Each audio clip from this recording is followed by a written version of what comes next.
A lot has happened this year. Good, bad. Let's take a minute and talk about that.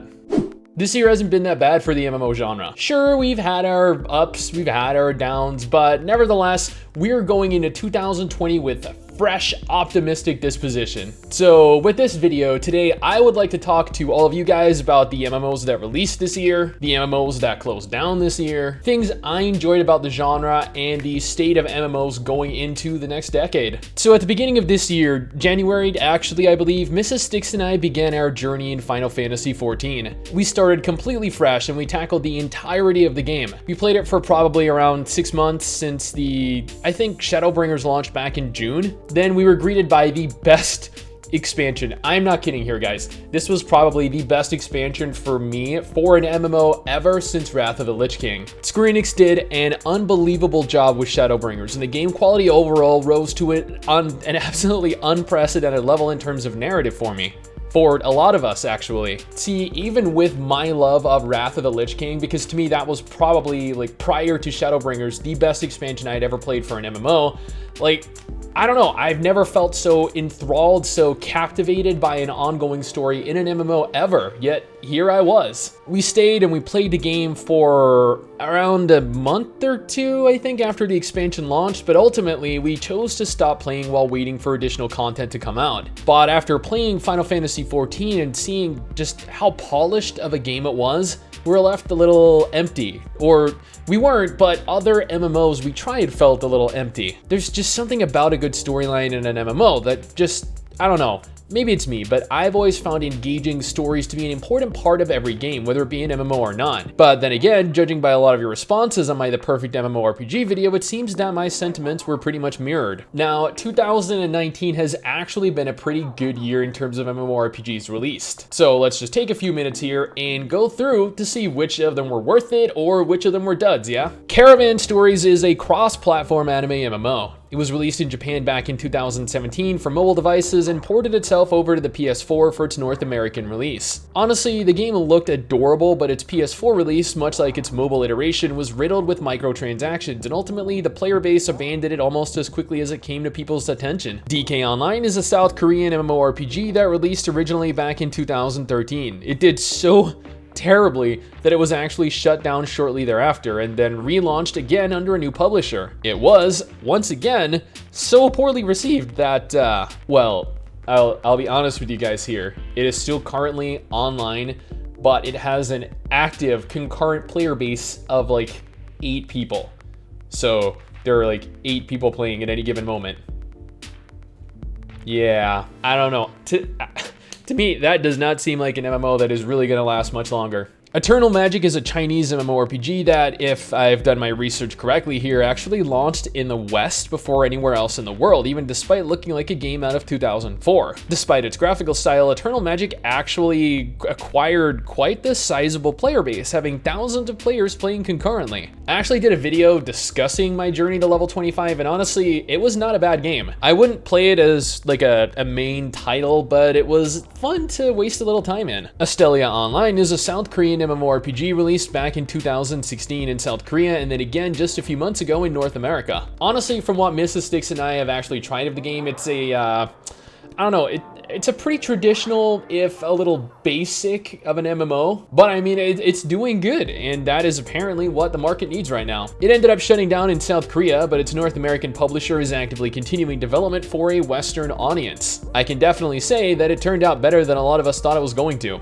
Arcade Unchained was a bit of a different beast. It was Arcade, but without the supposed pay to win. The same game, but minus what people believed ruined the game. While initially very positively received, it took a fast turn for the worst when people began to realize that there was more to the issues than just pay to win. Conqueror's Blade is a Chinese MMORPG that released just this year. I played through some of the game the first 4 or 5 hours, and it definitely doesn't seem like too much of an MMO, but more of like a multiplayer tactical PvP game. While you're capable of seeing lots of players around in towns and in PvP, for the most part, you kind of just move around by yourself or in small groups. The game itself is actually pretty fun, I will admit, at least at the early game, but I've heard that it gets very, very pay to win later on. Critica Reboot is a South Korean MMORPG released under the name Critica Online back in 2014, then again in North America in 2017. It was shut down earlier this year, but revived by the developer who chose to self-publish the game over in the West last month. If you're a fan of hub-based MMOs, then Critica Reboot is probably going to more than satiate your need for an action MMO. And I'll admit, it is a pretty good game if you don't mind rerunning the same dungeons over and over, because honestly,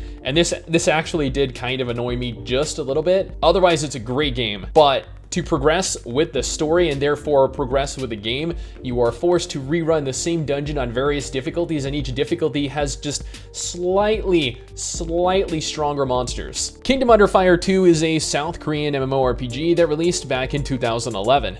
After 8 years, it was finally released in the West, and I gotta say, despite its age, the game looks pretty damn good. It is a tactical MMO like the Total War games, but it also has a very large emphasis on world questing and partying like in traditional MMOs. Honestly, this is probably one of the more unique looking MMOs out there right now, especially if you're a fan of strategy games like the Total War games, which I am an avid fan of. Man, I lost so many hours playing Total War Shogun 2. Holy crap. Now, to my knowledge, these were all of the MMOs released or re-released over the course of 2019. Granted, there may be one or two that I'm missing, maybe a few that just released into early access, or I don't know, like indie MMOs that I wasn't made aware of. Admittedly, I would probably not quit any like big MMO I'm playing like Final Fantasy XIV or World of Warcraft, Guild Wars 2, Elder Scrolls Online or anything like that, because I don't know, like maybe I would take a temporary break from one of them, maybe like a couple weeks, maybe a month, so I could try one of these games out and see if any of them interested me. But to me, I don't personally think that any of these games have like long-term, long-lasting potential. Like, I'm not saying that any of these games are bad. Well, I'm not saying that any of these games are terrible. Maybe one or two of them might be bad. I'm not gonna name names here, but I don't know, I can't really see any of them competing with any of the big budget, large MMOs still around right now. Nor can I really see anyone actually abandoning any of those games for any of these. But that of course does not mean that you shouldn't try any of these games. Just because I don't think so, or just because the majority of the player base don't think that these are going to have long-term, long-lasting value, doesn't mean that it's not necessarily going to be fun for you to play, or doesn't necessarily mean that just because they have a large or low player base, they're going to be bad games. There are plenty of low population MMOs still alive and still kicking after all. Now, you cannot have new releases without taking a look at the releases that were closed down. Or, you know, not even necessarily closed down. Some of these were just outright canceled before even launching. Yeah. Let's talk about some of those. Period Chronicles was perhaps one of the most anticipated anime MMORPGs ever. Unfortunately, it was so poorly received that Nexon just threw in the towel and got rid of it. Dragon's Dogma Online never really released outside of Japan. Maybe if it did, it would have found more success than it did, but many players believe that the game shutting down had something to do with an upcoming Dragon's Dogma title sometime in the future. Fingers crossed. Dragonhound was kind of like a large-scale version of Monster Hunter, but with mounted combat. It was a very, very ambitious project that Nexon shut down pretty soon after announcing it. Monster Hunter Online was never released outside of China. Even with the ridiculously large population of gamers in China, the game was ultimately shut down after years of decline. Blast Online was an MMORPG that people were ecstatic about actually shutting down. Yeah. This is actually probably the only MMO that I have ever experienced that had people like rejoicing all over social media, all over Reddit, just everywhere about a game's actual closure. It was probably the most universally hated, despised, loathed MMO I have ever seen released. I was actually kind of surprised when I heard that Bless Unleashed was launching on an Xbox One in the near future too. Warlords Awakening was a top-down isometric MMORPG that released several times in the past, and it failed every single time. I called it out stating that it was going to fail, but people just didn't believe me. It failed and it was shut down. But hey, just because we have games that are shutting down doesn't mean we don't have MMOs to look forward to going into the future. Now, I have done videos in the past talking about the top upcoming MMOs in 2020, but that isn't what this kind of video is. This video is just me, this handsome devil right here, talking to you guys. And honestly, we do have quite a bit to look forward to. Although, admittedly, some of these titles are, I don't know, I guess their release dates are a little sporadic, but it's exciting to see the kinds of MMOs that we're going to have releasing over the course of 2020, maybe even the beginning of 2021. I was honestly a little bit concerned, I guess, earlier this year when all we had to look forward to were indie developed MMOs. And don't get me wrong here, there are plenty of great indie developed games. There are plenty of great looking indie developed MMOs coming up in the future, but let's be honest, they're all likely still quite a ways off. I am an avid reader of Reddit and especially the MMORPG subreddit, and you guys will not believe the amount of times that indie developed MMOs have been delayed. I don't know, for whatever reason they were delayed, it is still just absolutely shocking to me every time I see these threads popping up in my feed. Regardless, these are the MMOs announced during the course of 2019 to be releasing in 2020. Granted, not every single MMO listed here is going to be released or available within North America and Europe, but you know, there are always workarounds to get into foreign MMOs. New World is an upcoming MMO from Amazon Game Studios releasing in May 2020. It looks and sounds pretty solid, but I'm not sure how it'll ultimately end up doing. Magic Legends is an upcoming MMO action RPG from Cryptic and Perfect World Entertainment. Honestly, while the cinematic trailer looked pretty awesome, nothing is currently known about the game. More information is expected next month though. Phantasy Star Online 2 is an upcoming anime MMORPG from Sega launching in spring next year. Honestly, I am a huge fan of the Japanese version of Phantasy Star Online 2, and I guarantee you guys it is going to be a huge hit when it launches on a PC later in the year. Not the Xbox One exclusive. Corepunk is an upcoming isometric action MMORPG from Artificial Core. They plan on having open beta testing at the end of 2020, and I'm looking forward to it. Other than looking a little slow, this game seems pretty promising. Temtem is a creature collecting MMORPG from Crema Games, launching early access on January 21st, 2020. I'll admit here, I am a huge Pokemon nerd. I've played literally every incarnation of the game since Pokemon Red. So you cannot even comprehend, unless you're a Pokemon fan, I guess, that has been playing and enjoying the Pokemon games for as long as I have, how highly I am anticipating this game. I'm not even kidding. This is probably my most anticipated MMORPG of 2020, with the exception being maybe Blue Protocol. Mrs. Stix and I are currently finishing our alpha playthrough of the game for anyone that's interested in seeing what it has to offer before it inevitably launches into early access later next month. Okay, so this one isn't so much of a new game as it is a complete overhaul of an existing game. NCSoft announced that they are in the process of doing a complete overhaul of Lineage 2, developing the game for Unreal Engine 4. That is quite the undertaking. Project TL is an upcoming isometric action MMORPG from NCSoft. The game has just seen absolutely ridiculous amounts of delays, so that when NCSoft finally announced that it would be releasing in South Korea in 2020, people weren't sure whether to cry out and rejoice or curl up in a fetal position, just absolutely depressed over how long they've had to wait. Blue Protocol is an upcoming anime MMORPG from Bandai Namco. This looks to be one of the best, if not the best, anime MMORPG release on the horizon.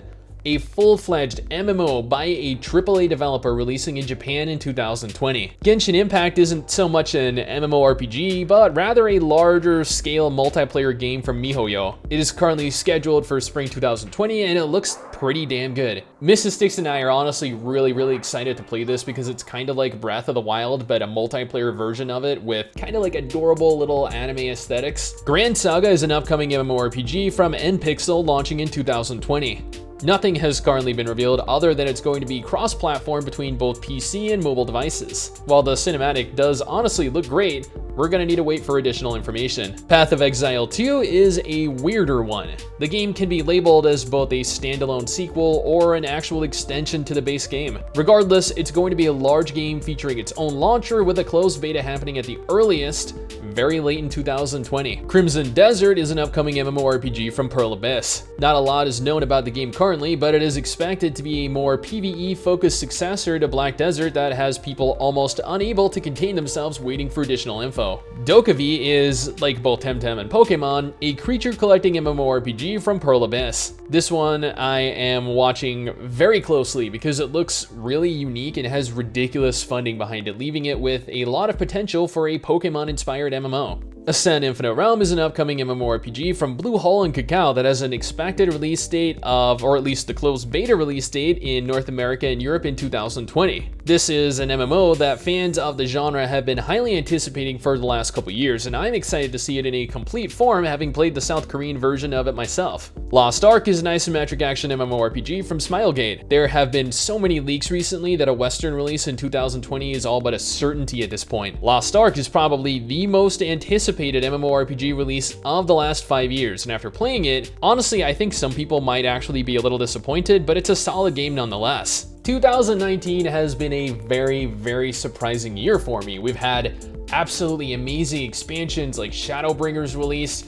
and then we've had some really depressing news like Puria Chronicles closure. We've also had so much drama this year as well. We had the Oath drama with Cry and the studio associated with Oath. Then we had the Day of Dragons MMO being called out on being a scam, I think, as well. We had the protests that were going on at BlizzCon. We had Blizzard and ArenaNet laying off hundreds of employees. We had Nexon's announcement that they were closing down several of their studios, which left hundreds, if not thousands, of people jobless and unable to feed their families. It has been an absolutely crazy year, but that is why us content creators are important to have around and important to watch. We bring issues like this, we bring drama like this, we bring new releases like these games to your attention. Not only does it keep all of you guys in the loop, but it makes certain that developers are held accountable for their actions and aids in keeping the hype alive for upcoming future MMORPGs. 2020 honestly looks pretty damn good in terms of releases that are going to be coming out. I am honestly really excited to see where this year is going to take us. I have had an absolutely amazing year over the course of 2019. Like, a lot of that is due to all of you. If you guys weren't watching, if you guys weren't commenting, if you guys weren't connecting with both my wife, Mrs. Stix and I on social media, I don't know, I don't think I would be capable or able to make the videos that I'm currently making, and I don't know where I'd be if that were the case. I would probably be working some crappy 9-to-5 job. I would definitely not have met Mrs. Stix, and honestly, I don't know, I wouldn't have been able to do this, do what I'm doing what I love as a career. So seriously, thank you guys so much. I cannot really put into words, I cannot express the gratitude I feel for all of you guys. I don't think you guys will ever truly be able to comprehend how amazing this has been for me thus far. And I do promise, going into 2020, I am going to work even harder to make the channel even better and take the channel to new heights. And that is all thanks to you. So yeah, here's to an epic 2020. Happy New Year. Someday soon, I'm gonna make it. Yeah.